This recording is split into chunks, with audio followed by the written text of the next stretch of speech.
Welcome back to the SBP Podcast Mobile Filmmaking. I'm your host, Susie Botello, and you're listening to episode 209.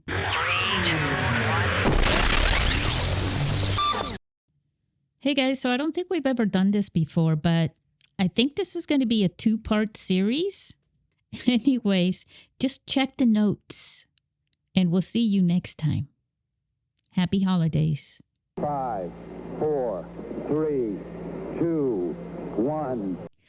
Well, it's another Christmas Eve, another year, another ending to the year coming up in just a few days after tonight. So I just wanted to wish you guys happy holidays. If you're celebrating, if you're not celebrating, if you're looking for an escape, stay with us. We're not going to talk about the holidays. We're actually going to talk to one of the participants of the International Mobile Film Festival 2024 this last April. His name is Miguel Lopez de Leon, and he is with us. And I'm going to share with you some really cool things about Miguel.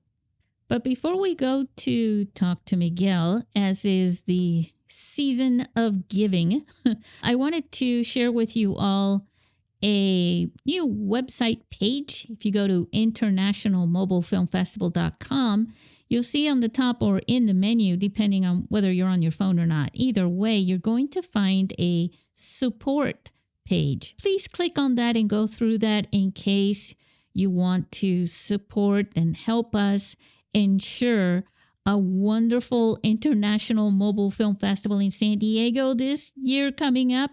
Wait. Actually, it's 2025. It's so close. We're just so close. We're almost there. So anyways, just go to internationalmobilefilmfestival.com, click on support, and you can literally, quote unquote, donate to receive a tax-deductible receipt, because I'm going to announce this. I should have announced this in our last episode of our podcast, but, we got a little busy talking about stuff, and I missed my opportunity. So I'll bring it up now.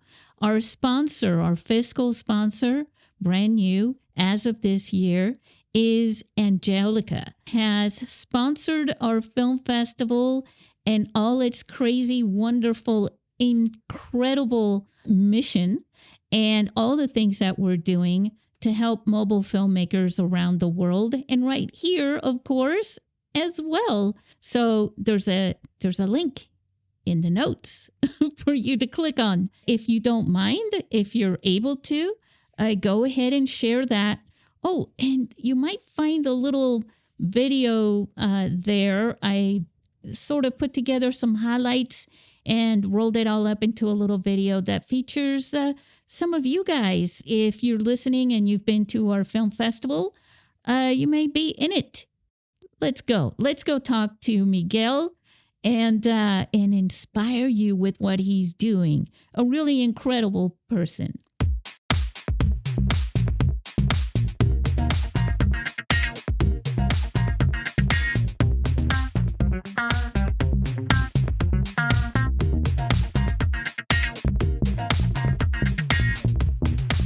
Miguel Lopez de Leon, how are you? Hi, Susie. Good. How are you?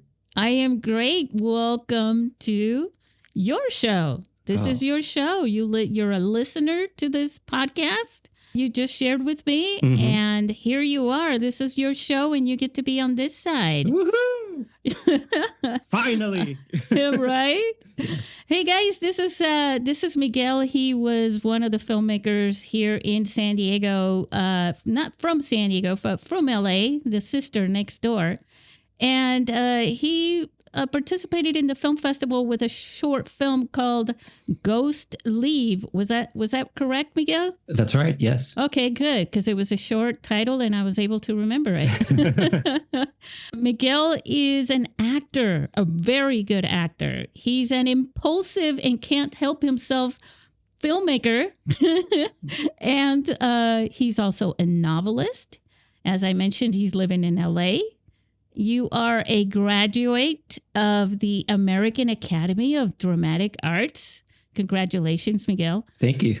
And you participate and you attend a bunch of literary events, including LA Comic Con and whatever else events that you want to bring up that we can share with our audience, which were very notable to you. Sure. It would be wonderful to share. And why don't we start with, let's talk a little bit about your mobile filmmaking, just with this one last film that you had in our film festival. And then I want to share with everybody who you are and where you come from so that they can connect with you so you can inspire them into doing some of these things that you're doing.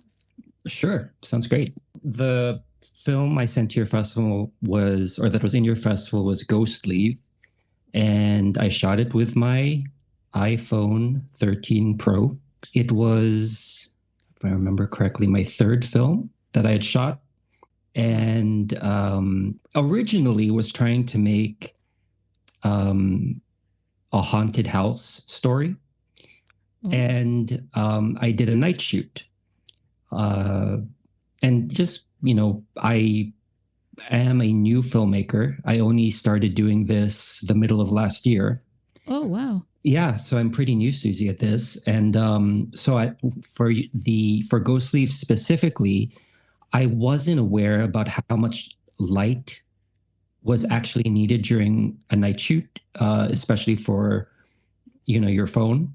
Mm-hmm. I set up the lighting, but I didn't know how much more was needed. So when I was editing, I was like, oh, this looks a little grainy. And also, as I would say with my first 5 films, what I planned on the film being completely shifted in the editing room because I was like, okay, this isn't quite how I envisioned it, And so I was like, okay, I'm not going to insist on the vision I had. I have to work with the footage I have. And so what was was supposed to be a kind of scary haunted house story ended up being a total comedy. Which you're very good at. Oh, thank you. Thanks. And so it ended up being about a guy who does indeed live in a haunted house, but the ghost and him are more like a bickering married couple who sort of are irritating each other and drive each other crazy. And the ghost wakes him up every single night in the middle of the night and just harasses him. And he is not in the least bit scared of the ghost. He's more just irritated. Yeah. So that sort of helped it not quite working as a scary haunted house story. And the graininess, I made the film black and white. So I sort of made it like an homage a bit to silent films. Yep. So I went with that and made the music sort of old silent film music, and the special effects sort of, the special effects and the sound effects sort of old school sound effects. Mm-hmm. And I really sort of leaned into it being a comedy that doesn't really take itself seriously. And I really loved it, but it's so interesting that is not what I set out to do. But it was such a, like all films, I think it was such, especially for me being so new at this, it was such a learning experience for me. Those first 5 films, but especially Ghost Leave, was such a learning experience for me in terms of that, about how much of a film is truly made in the editing room. Mm-hmm. And at least for me, I don't know if other filmmakers are like this, but how you really, in my opinion, at least in my experience, my limited experience with this, that you sort of have to roll with the punches and sort of just make it work. Yeah, I think also because you own the film, you are the filmmaker. And so it's a little easier for you in the editing room to take control like that and say, well, you know what, my vision is shifting. Right. I seeing it this way better. And that's fine. That's part of the creative process. Right. Exactly. And since I was on all my films, I'm the, I'm the actor, I'm the director, producer, writer, editor. I guess it's easy to just sort of change your mind at the Yes. end. There's no team you have to sort of explain your vision to, but it's, I guess, one of the advantages of doing it the way I've been doing it, where it's just sort of me. But there are a lot of challenges as well. Yeah, and I want to discuss that a little bit because there are some factors in how you're making these short films, because you are the everything. Yeah. You're in front of the camera, you're behind the camera, you're, paying attention to the audio, you're paying attention to the pacing, the acting, all these things all at once, and you're the face that you're looking at later as an editor. Yeah. You're looking at you're looking at your performance. And you're sort of directing, in a way, in the editing room, the way that you would for a film as a director that you're not acting in. Right. So you're having to direct. I know it's kind of sounds weird to direct someone in the editing room, right? Yeah. But in a way you are, because you're reconstructing the story from what you have. Exactly. Right? Yeah. And I think another thing that you did very well also is the pacing in your dialogue between the ghost and you. Oh, thank you. I mean, did you invite a ghost in to have the conversation and then have him read for you? I did. I had auditions for funny ghosts. And I think I made a good choice of who we cast. Yeah. Well, no, I'm the ghost. Yeah, I know. So, I'm just going with you because I love it. Yeah. So again, there was not supposed to be a ghost. It was supposed to sort of be a thriller, but it just didn't sort of gel together. So I added with ADR a ghost. How does that process work for ADR with you? And what did you use? Now, you used an iPhone to film, right? Yes, iPhone 13 Pro. And then you use iMovie, right? I did, yes. And then you used, what else did you use? That's it. Did you use the music from iMovie, or did you? Yes, for everything from iMovie. Awesome. Miguel. Well, I really wanted to not, especially with those first films, I really wanted, it was kind of, for someone who was so new to this, it was a bit overwhelming already. What motivated you to take on this challenge in the first place? Well, I did, like you said, I did go to the American Academy of Dramatic Arts back in the day. Mm-hmm. And I did do the traditional route. I graduated from the Academy, and it's primarily theater-based. They did have a film class, but it's Shakespeare, scene study, fencing, fight choreography, things like that. Very sort of old school acting school. And then I did what I thought you were supposed to do at the time, which was get an agent and then start auditioning. So that's what I did. At the same time, I was writing a lot of short stories and was writing the draft of my first novel. So the novel just sort of took off before any of the acting did. So, I mean, I did some things, but the novel took off and that required all my attention. And so now that's been my career for the short stories and the novels for well over a decade. And I just sort of wanted to return to my original form of, expression of creativity, which was acting. Mm-hmm. But times passed, and technology's changed. And if you'll indulge me, Susie, I do have an interesting story about this and I don't know if maybe your listeners could relate, but what I started doing was attending a lot of film festivals because I didn't know anything. I mean, enough time had passed. I wrote 10 books, 10 novels, and about 30 short stories. So I was going on book tour. My whole life was being a novelist. So I wasn't paying attention to anything about, I love movies and going to the theater, but I wasn't paying attention to anything about being a filmmaker. And that's not what I originally set out to do in the first place. Right. So I really wasn't aware of really anything in that world.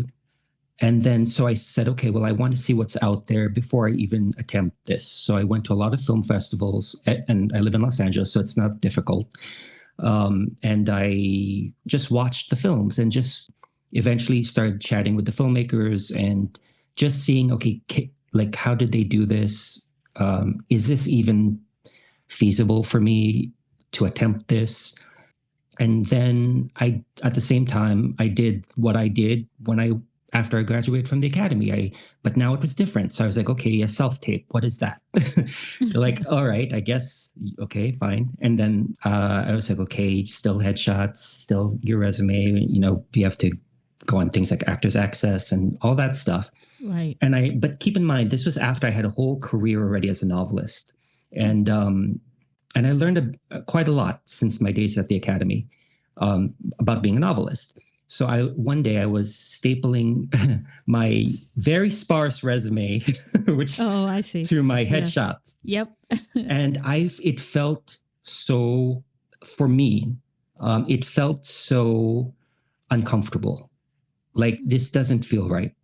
And I felt like it wasn't enjoyable. It wasn't exciting. Like everything was saying, this doesn't, like, what are you doing? I sort of realized, okay, I have all this experience as a novelist, and all these, I guess, skills that I learned. So just apply those same things to film. Take control. Don't wait for the phone to ring for opportunity. Make your own opportunity. Everything I did for my books. For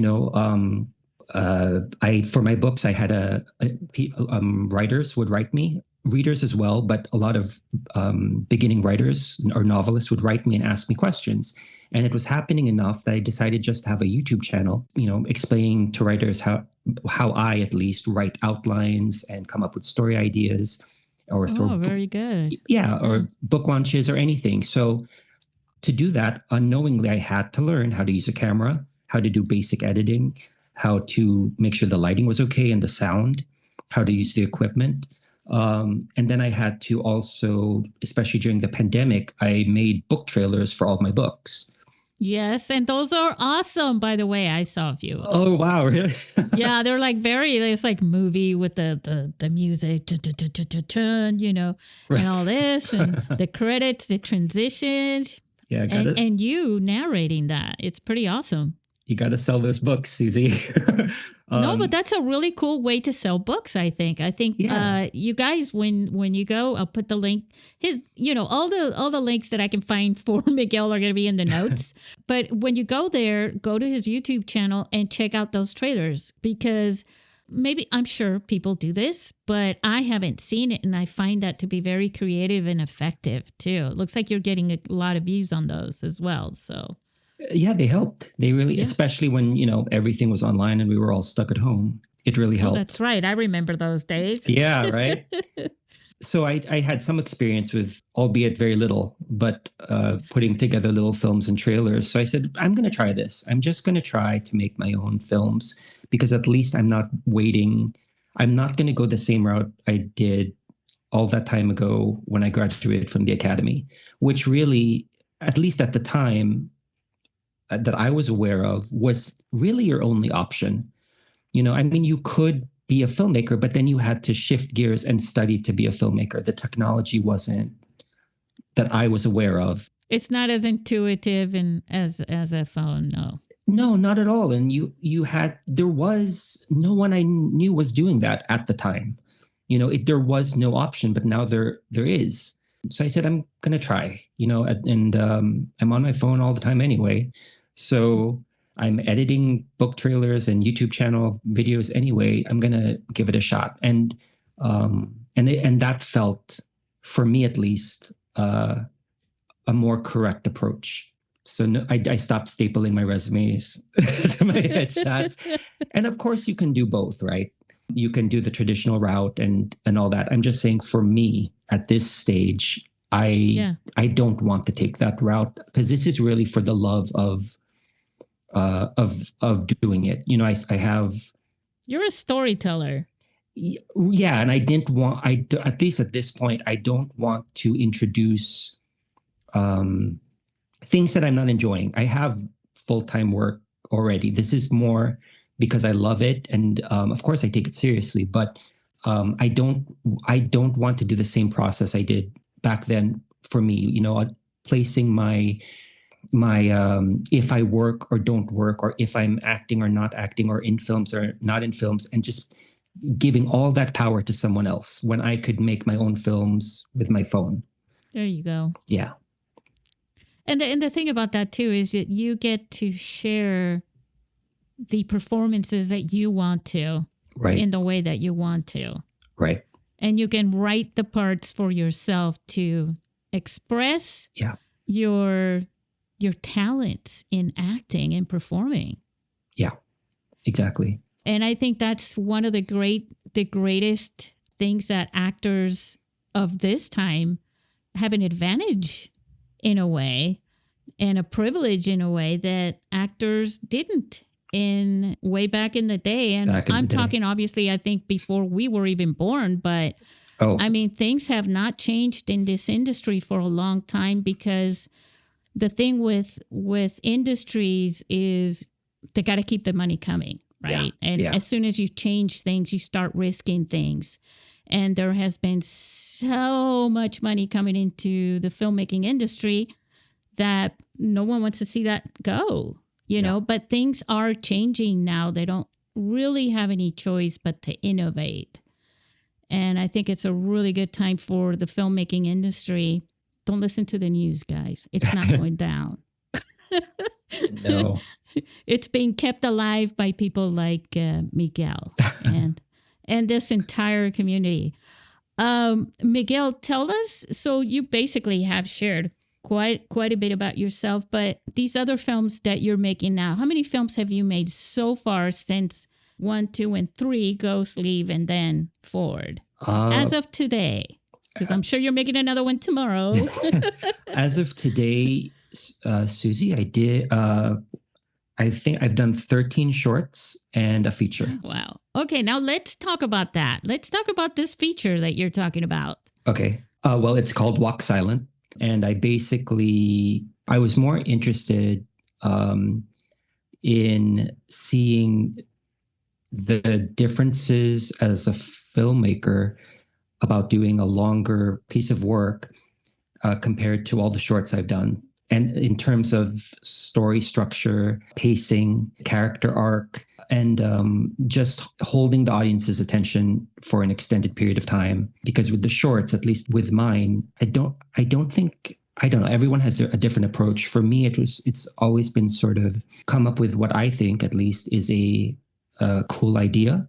Mm-hmm. And hopefully some sort of message that I want to express, combined with a role that, I mean, it's hard to gauge, but I feel a role that I'm right for, that the audience would not have to completely suspend disbelief on my account, but that, okay, I could see it. Yeah, okay, this matches. And just sort of see what that meant in a longer format. And just the I love the process of making my films, but as we mentioned, and they're all narrative films. And I do like the editing. I do my own editing. I'm the producer, the writer, the director, the actor.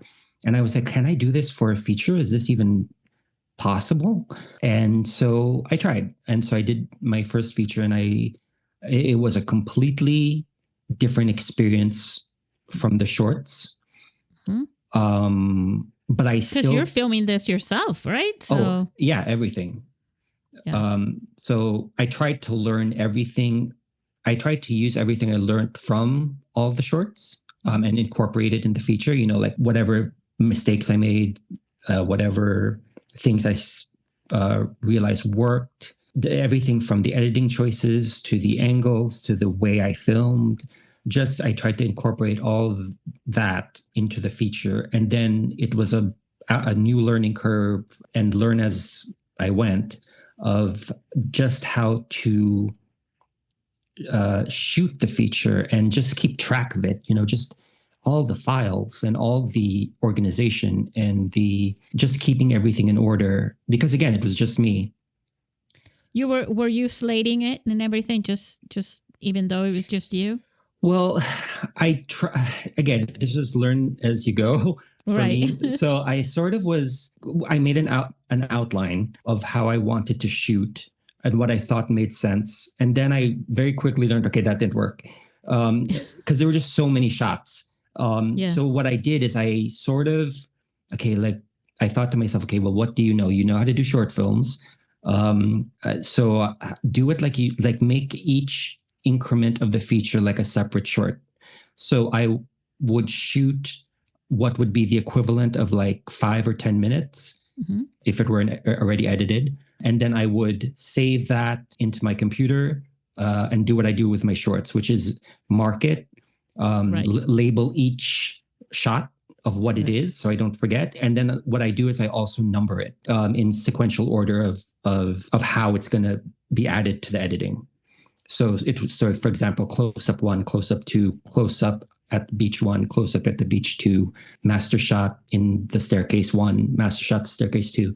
And so I did that in sort of 5 to 10 minute increments, and that helped rather than shooting the whole film and having hundreds of files that by the time I get to the end, I already forgot what I shot in the beginning, much less how to organize it. And so you wrote a screenplay for it, right? Again, it was, yes, I wrote a screenplay for it. It was more a loose plan. Yeah. But yes. I get it. Yeah. I mean, you were really, it was more of a challenge and experimenting and testing it out and learning. Yes, definitely. You know. Yeah. So you have all these shots and everything. How much, because feature films take a lot of footage, huh? And then you end up using maybe half or even less sometimes. Oh, yeah. Even less for me. Yeah. Yeah. How many hours of footage do you think you shot? Oh, my gosh. Honestly, I don't know. Too much. Too much. And that's actually been part of I don't want to change topics, but like I've shot 4 shorts since the feature. Yeah. And shooting the feature has completely changed how I've shot the last 4 shorts that I've done in the past 2 months or month and a half. How's that? I think it was really for me, it was really challenging to shoot the feature, like on just an exhaustion level. And I'm not trying to be dramatic, but it was. No, I'm actually really feeling tiring. like you need a hug right now almost. It's like, oh my God, you shot a feature all by yourself and it wasn't something you were experienced with. Not at all. And so I remember Susie, like I just, like, okay, this is, whatever. The character is going to walk up the stairs, easy. And he's going to have a reaction to what's happening. And then he's going to run down the stairs and to the front door. Yeah. It seems like nothing. By the third take, Susie, my legs were numb. I was like, okay, it can't look like this man can barely walk up the stairs the first time around. And I'm not even, I'm just on the close up still. I haven't even done the mid shot, the master shot, the cool angles. I'm just like, I have to do this like 30 more times. Oh, no. So it was like, okay, no more stairs. Rewrite, no more scenes with stairs or running. And then it was just, so anyway, so now with the shorts, what's changed is and like you say, I had so much footage. So what I've noticed now is that as I'm shooting, I'm automatically editing in my mind as I'm shooting. So there you go. Before, and it's just sort of happened organically. Like before I was like, okay, I need the close up, the middle shot, the master shot, and whatever cool angles I want. Now I sort of see the film in my mind already. So I'm just like, no, this is the shot I need. And I'll take a master just in case for editing purposes. But this is the shot I know I want. And I know what's going to be the next shot and the next shot and the next shot. Yeah, because at first you're going about it thinking organization. So you're thinking about it as inventory. I'm shooting a close-up, I'm shooting at this, and this is my inventory. Exactly. My close-up, my long shot, my this, my that, my medium shot, my angle shot, my this, the guy crying, whatever, right? All of it. Yeah. And now you're like, okay, no. Let me unfold it, right? Let me just unfold it as I'm shooting it and focus on the story that I'm capturing, right? Yeah. The moments and all of that. Yeah, for sure. And that works better for your shorts too, huh? It does. And I also think it was a little bit nerves, like, because, oh no, what if I need a shot? I mean, it's better to get it than not, right? If you don't need it, so what? But at least if you need it, you have it. And I think there's sort of a confidence thing about, no, I've done 13 shorts. I think I know, like I kind of, I mean, I'm not by any means saying I know what I'm doing, but I mean, I know enough to know, okay, no, I know I want this shot and I know I want this shot to precede it. And I'll take a master just in case, and that's sort of better than taking 100 shots.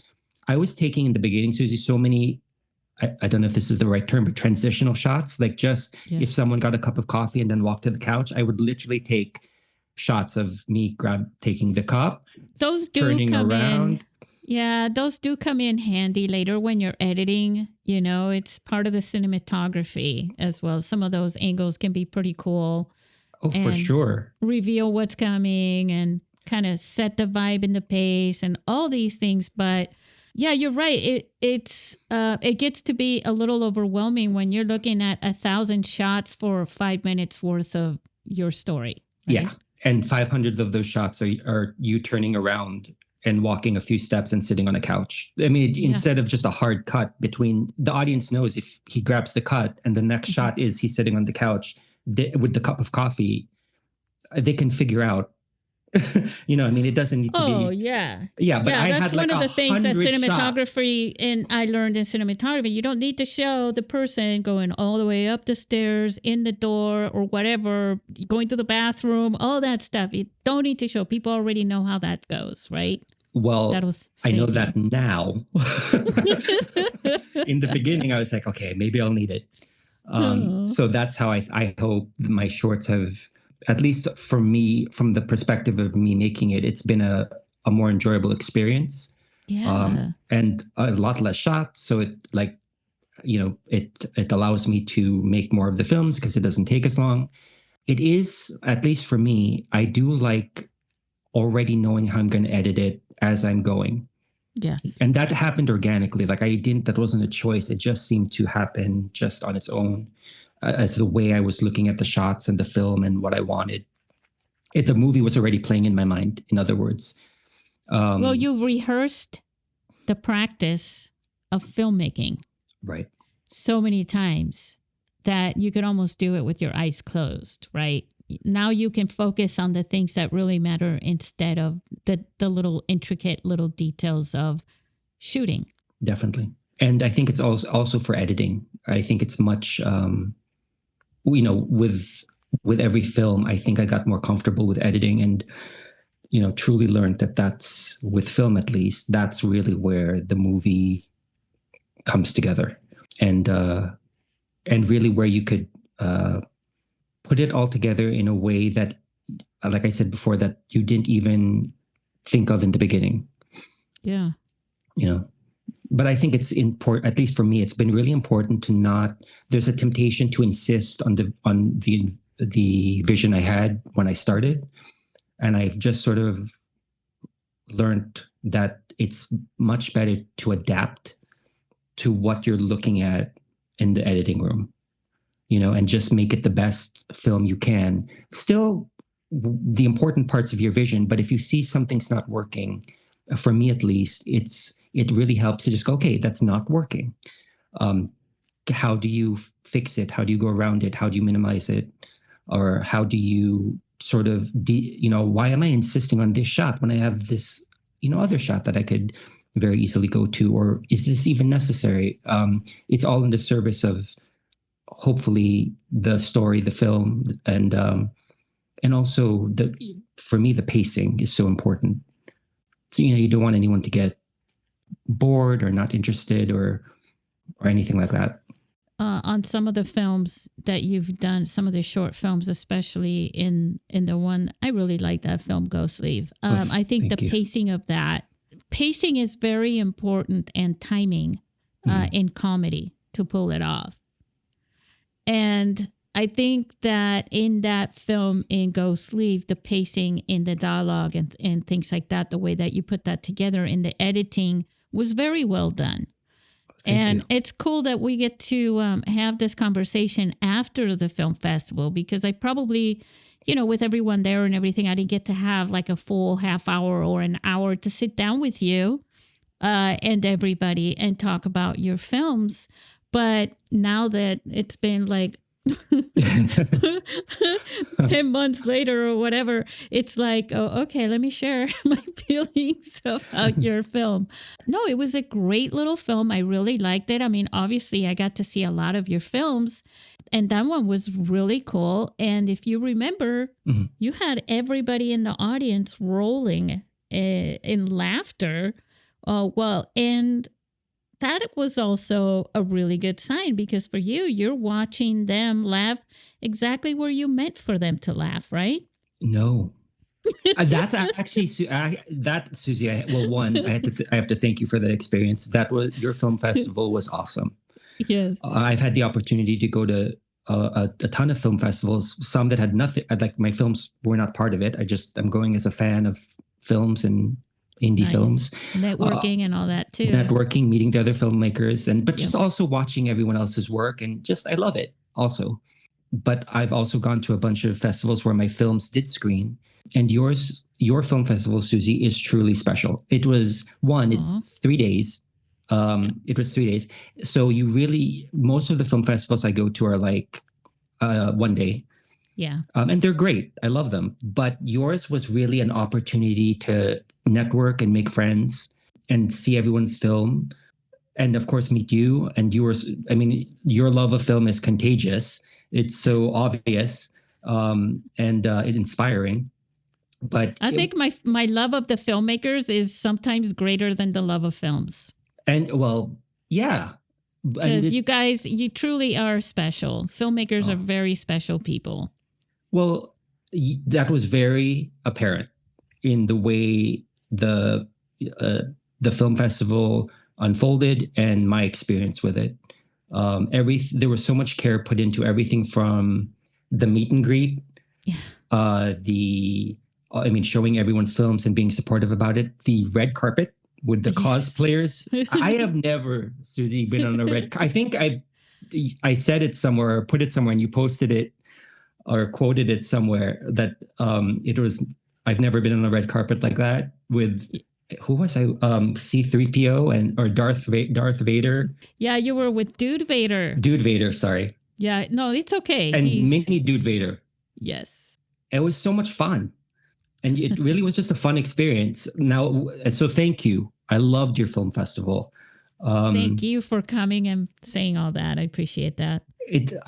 It's the truth. I've loved all the film festivals I've gone to, or most, but yours was truly, what was it? Like a very supportive experience and a very uplifting experience, because a lot of the film festivals are really feel like business. Like it's fun and it's great, but it's business. I'm going to network. I'm going to, I'm going to show my film, because they have a limited time. It's an afternoon, a lot of them. Yeah.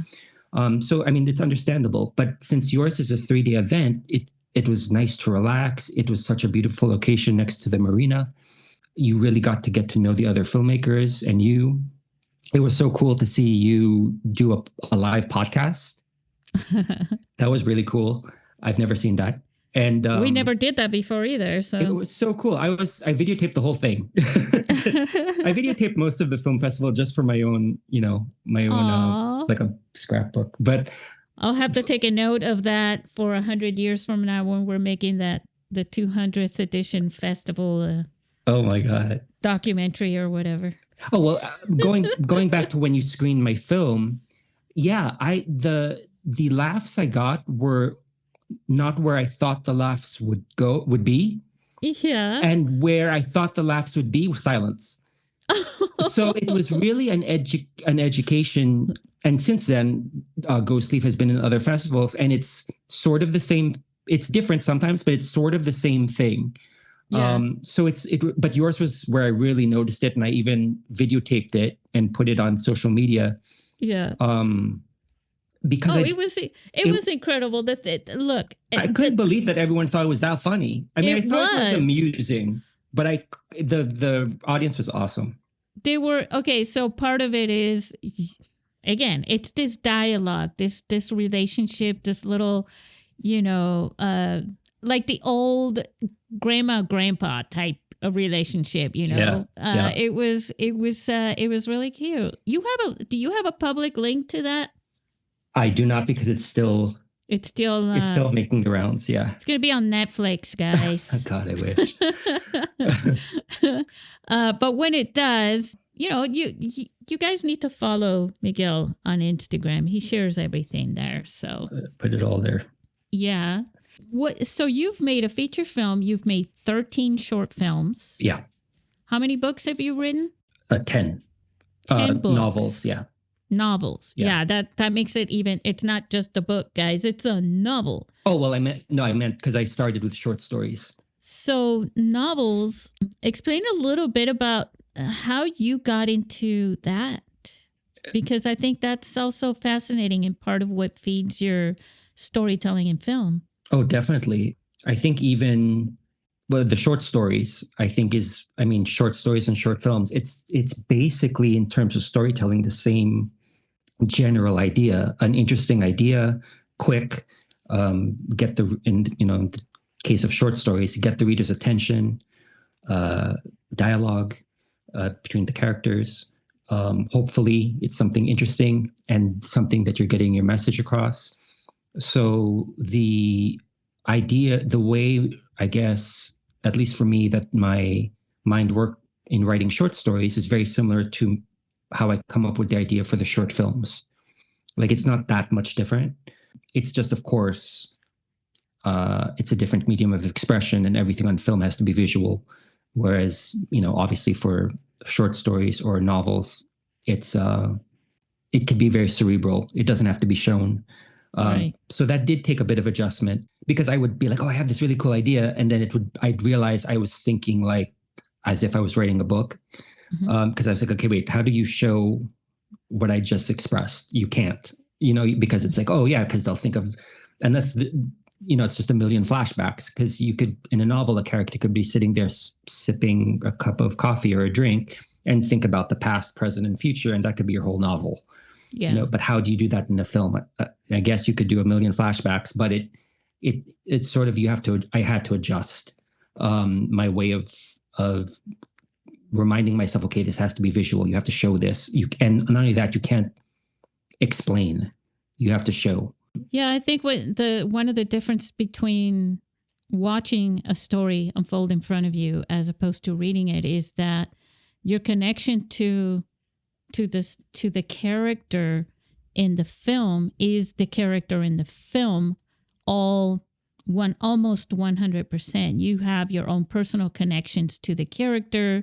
It does have some recalls psychologically and all this stuff. But when it's in written form, like a written story, it's your movie playing in your head. So your connection is deeper connected to your own self-being and the experiences that you've had, as opposed to film where you really sink into someone else's character. Mm-hmm. And you don't have to put in any creative or imaginary effort in your own head to experience and to feel it in the way that you do with a book while you're reading the words on the page. Right. Yes. I don't know if I expressed that right. No, very well said. Yes. That's been my experience. Yeah. You're right, because it's your, for me at least, it's my, you're right. It's the movie playing in your mind. So you don't really have to make any adjustments. It's exactly how you see it. Yeah. Whereas with film, okay, great. If it's in your mind, that has to then translate to film.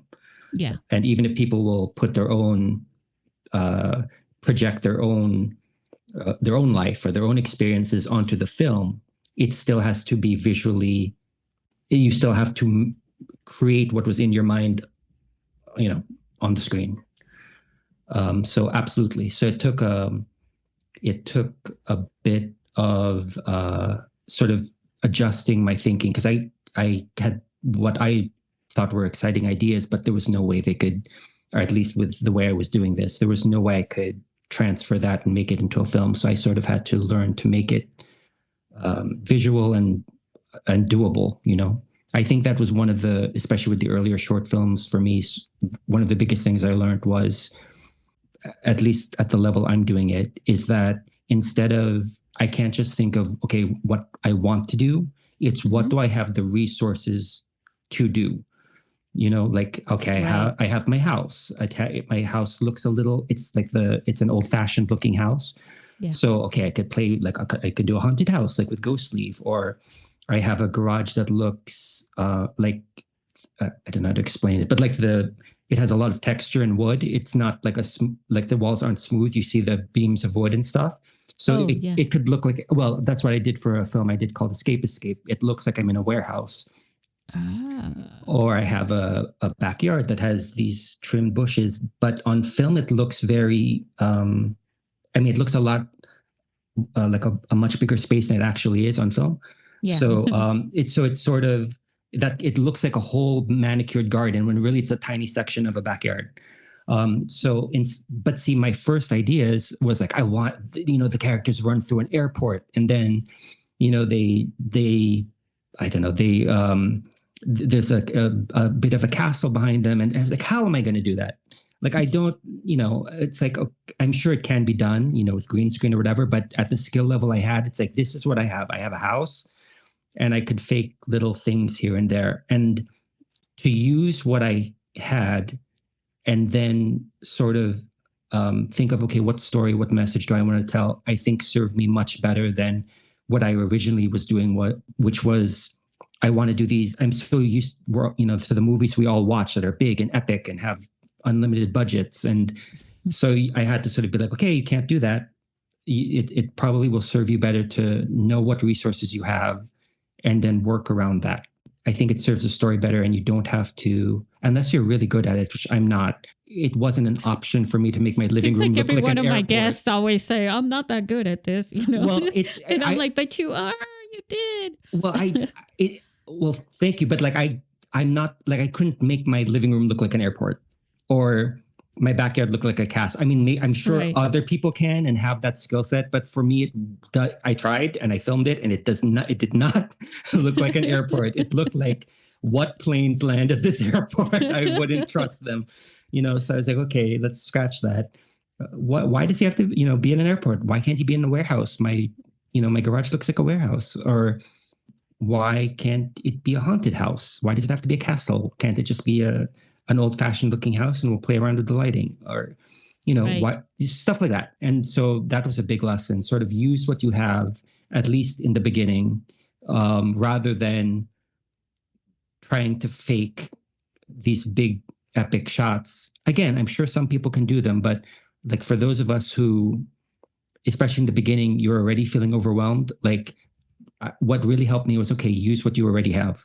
Yeah. And that includes if your parents have a house you could use, or if your friend has a cool room that they decorated, or, or the forest or the beach are always great, or, things like that, rather than trying to make it look like you have resources that you don't really have. And, sometimes the audience can tell.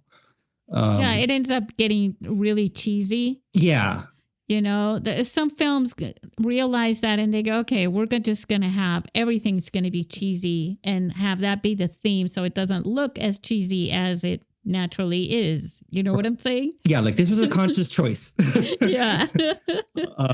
I noticed that when I was going to a lot of film festivals and just really watching the films. Yeah. Like, I really tried to pay attention to what worked and what didn't. And I noticed that when it seemed like the filmmakers just used the resources around them rather than tried to fake, like I watched a film that they really did try to make their living room look like an airport. Yeah. And I knew it just as the audience member.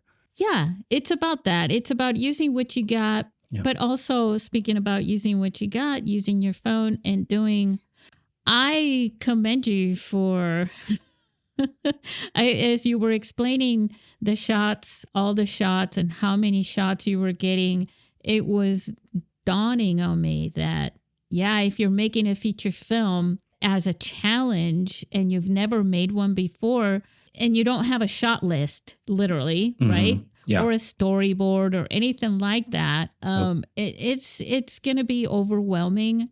Oh, yeah. And I think your biggest first noticeable challenge was like, oh my God, I'm getting all these footage and I'm going to have to sort through this and figure out what to pick from this if it even works, right? Yeah. So yeah, I can feel for you there. I totally do. I mean, but don't get the flip side of that is that it was one of the best experiences I've had to shoot a feature. I mean, I loved it. Yeah.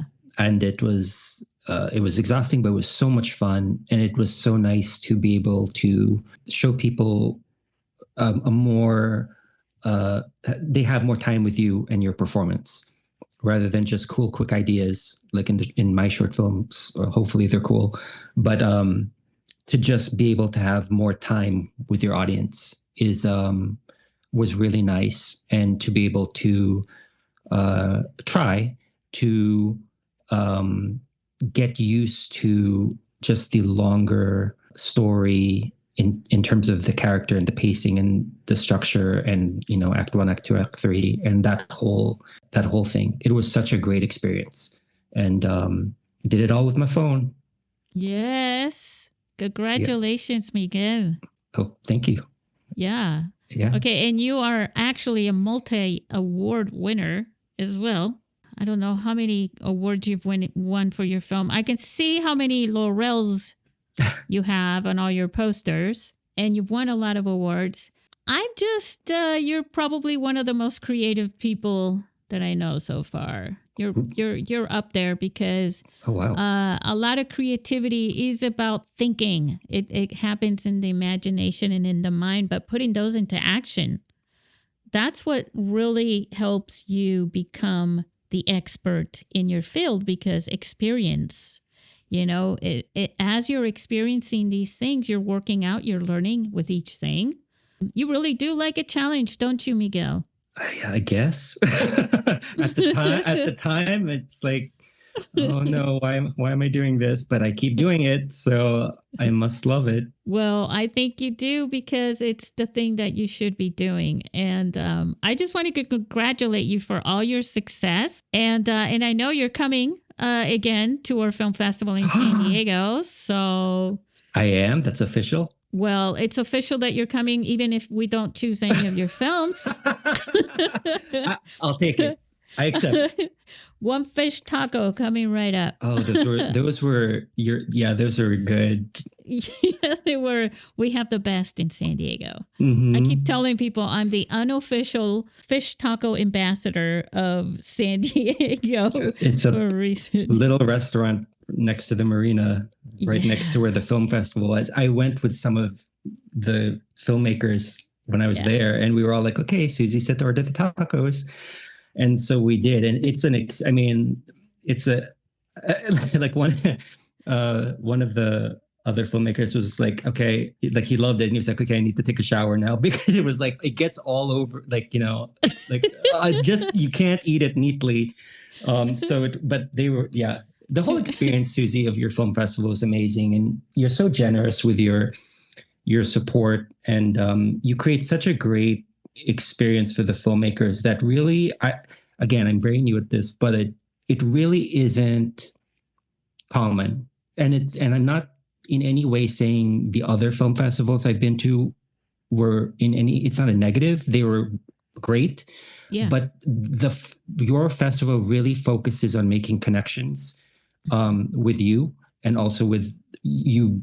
Your whole schedule is about the filmmakers getting to know each other, not just networking, but really getting to know each other and support each other. And it was just such a positive, helpful, and fun experience. Like it is a business, and sometimes it feels like a business, like it's all business. Your festival is business. You do learn a lot with the panels and with everything happening, but it was also such a good experience. Like I found myself taking videos of everything and pictures with everyone, and your not speeches, but when you talk to us about, like, you guys make friends with each other, share your social media with each other, support each other when your fellow filmmakers post things or have projects. Yeah. It's and it has happened since then, And so it's just like, I see some of the filmmakers who attended your festivals through social media, and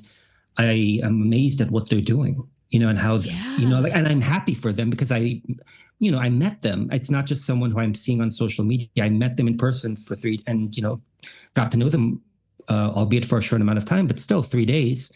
And, and I'm rooting for them and I'm happy for them. And I'm in awe of some of the talent and some of the achievements. Like some of the people at your festivals have gotten distribution deals with Prime, have won pretty solid acting awards, have gotten great roles in web series that are winning awards everywhere. And it's just like, wow, I met them at Susie's festival.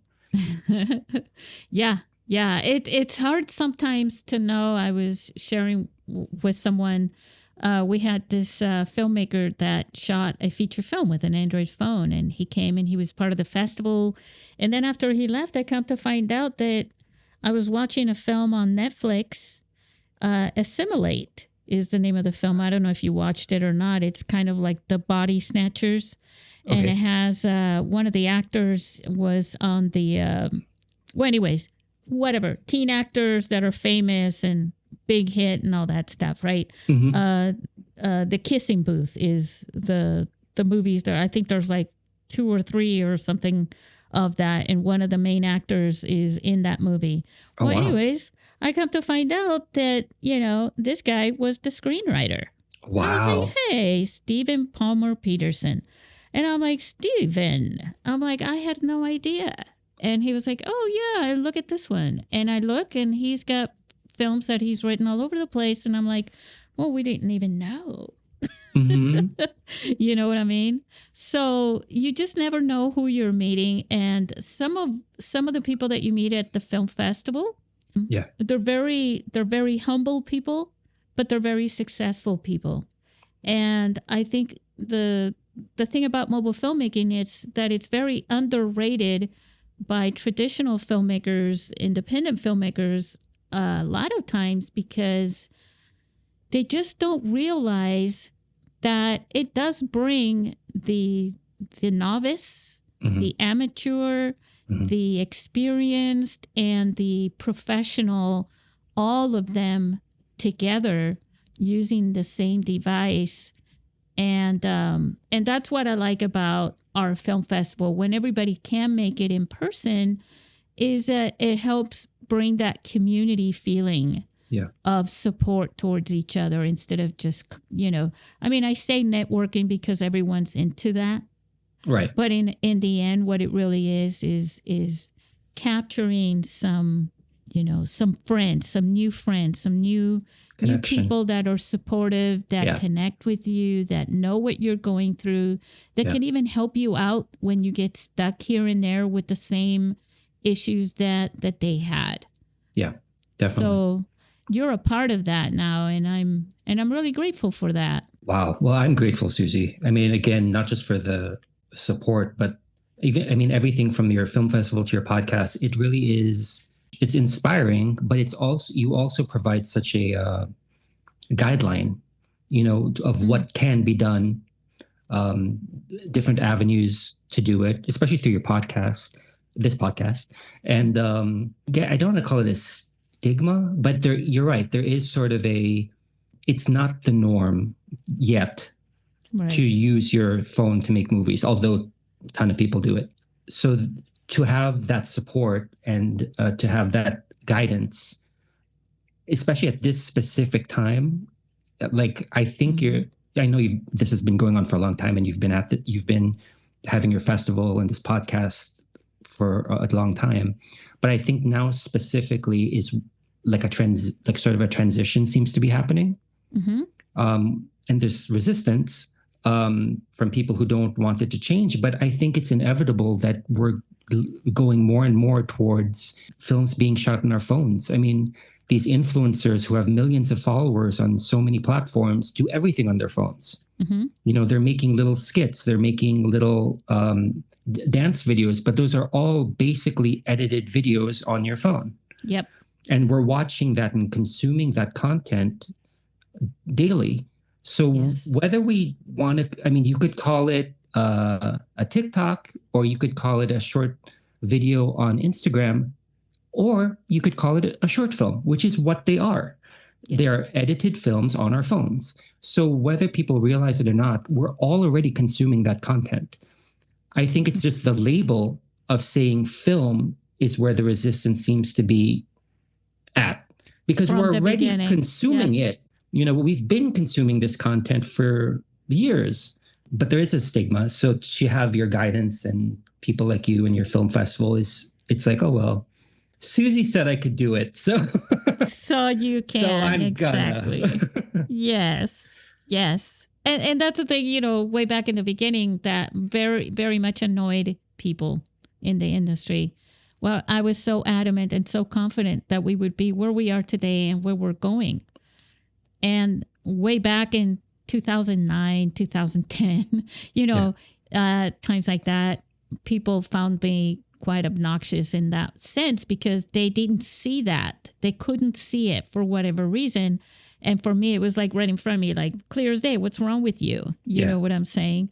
But it's good. It's good that that people are starting to see it now and give filmmakers, I don't know, $75 million to shoot a feature with a phone. Right. When somebody else can shoot a feature, with a lot less. But obviously, this is not the same game.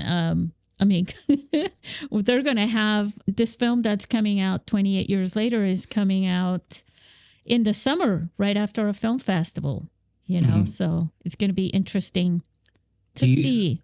Does it I started doing this the middle of last year, but in your experience, do you think that the studios are or maybe some people in the studios are testing the waters and seeing how films with phones will do?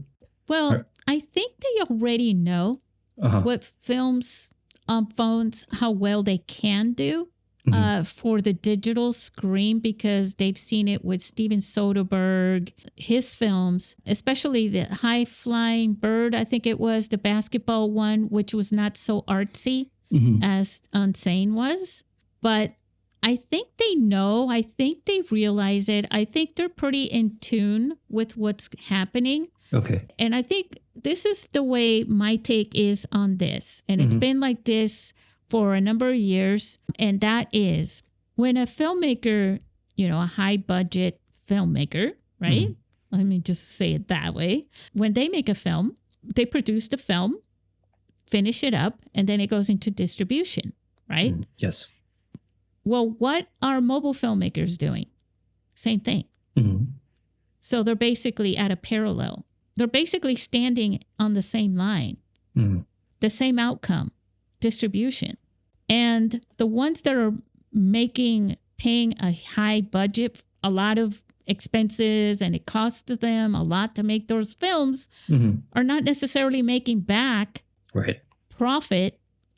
And neither are independent filmmakers. No. So they're both really standing in the same place, right? So I think it's a little bit of a denial to say that we're not there.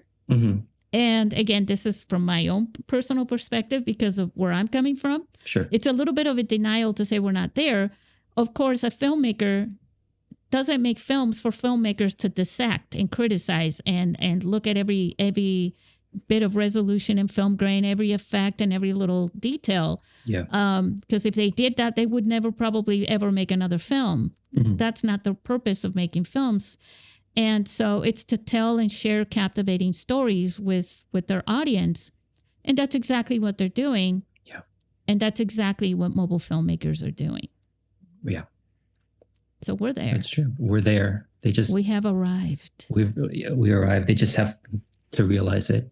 We have to make them realize it. And when people say, well, why even bother saying it's shot with a phone, especially if you can't really tell?